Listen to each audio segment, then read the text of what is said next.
ఎటువంటి కంటి సమస్యకైనా 100% ఆయుర్వేద పరిష్కారం సంజీవన్ నేత్రాలయ.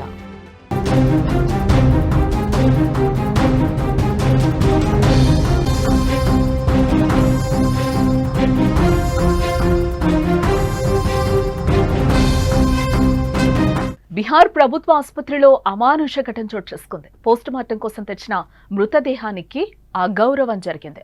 మృతదేహాన్ని మెట్లపై ఈడ్చుకెళ్లారు సిబ్బంది. ఈ దారుణం సోషల్ మీడియాలో వైరల్ గా మారింది.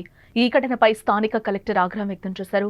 మార్చురీ సిబ్బందిపై సస్పెన్షన్ వేటు కూడా పడింది. విచారణకు ఆదేశించారు కలెక్టర్. పోలీస్ సిబ్బందిపైన కూడా చర్యలకు సిఫార్సు చేసినట్లుగా తెలుస్తోంది. ఇటీవలి కాలంలో బిహార్లో చోటు చేసుకున్న కొన్ని సంఘటనలు ఆ రాష్ట్ర ప్రభుత్వ వ్యవస్థల వైఫల్యాలను కళ్లకు కట్టేలా చేస్తున్నాయి. ముఖ్యంగా ఆరోగ్య రంగంలో ప్రభుత్వ ఆసుపత్రుల్లో కనిపిస్తున్న నిర్లక్ష్యం అక్కడ అధికారుల తీరుపై అద్దం పడుతోంది. కొన్ని రోజుల క్రితం ఒక ఆసుపత్రిలో ఒక వ్యక్తి పోస్టుమార్టం తర్వాత మృతదేహం కళ్లను ఎలుకలు కొరికిన విషయం మనందరికీ తెలిసిందే. తాజాగా ఒక ప్రభుత్వ ఆసుపత్రిలో పోస్టుమార్టం కోసం తీసుకొచ్చిన మృతదేహాన్ని స్ట్రెచర్ లేకుండా దారుణంగా మెట్లపై ఈడ్చుకెళ్లిన ఘటన తీవ్ర విమర్శలకు దారితీస్తోంది. ఆ వీడియో సోషల్ మీడియాలో ప్రస్తుతం వైరల్ కావడంతో ప్రజల ఆగ్రహం ఒక్కసారిగా కూడా ఇక్కడ కట్టలు తెంచుకుందని చెప్పుకోవచ్చు. బీహార్లోని పశ్చిమ చంపారణ్ జిల్లాలోని ప్రభుత్వ మెడికల్ కాలేజ్ ఆసుపత్రిలో ఈ దారుణం జరిగింది. పోస్టుమార్టం కోసం ఒక మృతదేహాన్ని ఆసుపత్రికి తీసుకొచ్చారు. కానీ అక్కడి మార్చురీ సిబ్బంది ఆ మృతదేహాన్ని స్ట్రెచర్పై తీసుకెళ్లకుండా మెట్లపై ఈడ్చుకుంటూ వెళ్లారు.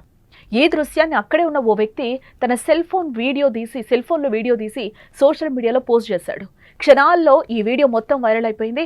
ఇది చూసిన ప్రజలు ఈ సిబ్బంది నిర్లక్ష్యంపై తీవ్ర ఆగ్రహాన్ని వ్యక్తం చేస్తున్నారు.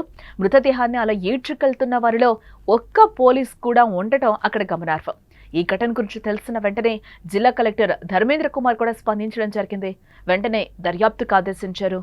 ఈ ఘటనకు కారణమైన మార్చురీ సిబ్బందిని సస్పెండ్ చేశారు. అలాగే ఆ సమయంలో అక్కడే ఉన్న పోలీస్ సిబ్బంది పైన చర్యలు తీసుకోవాలని సూచిస్తూ జిల్లా ఎస్పీకి ఒక లేఖ కూడా రాశారు.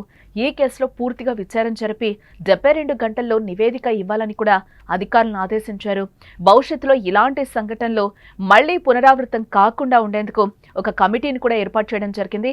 ఈ కమిటీ మృతదేహాలను గౌరవంగా తరలించడానికి అవసరమైన చర్యలు అలాగే సిబ్బందికి అవగాహన కల్పించడం వంటి అంశాలపై దృష్టి పెడుతుందని కూడా తెలిపారు. ప్రజల నుంచి వచ్చిన విమర్శలను దృష్టిలో ఉంచుకుని అధికారులు వేగంగా స్పందించడం, చర్యలు తీసుకుంటున్నట్లుగా కూడా సమాచారం. మృతదేహాలను గౌరవంగా తరలించాలనే నిబంధనలు ఉన్నప్పటికీ కూడా వాటిని అమలు చేయడంలో ఉన్న లోపాలను ఈ ఘటన మరొకసారి బయటపెట్టిందని చెప్పుకోవచ్చు. ప్రభుత్వ ఆసుపత్రుల్లోని వ్యవస్థీకృత లోపాలను ఇది మరోసారి గుర్తు చేసింది. ఈ ఘటనపై విచారణ ఇంకా కొనసాగుతున్నట్లుగా తెలుస్తోంది.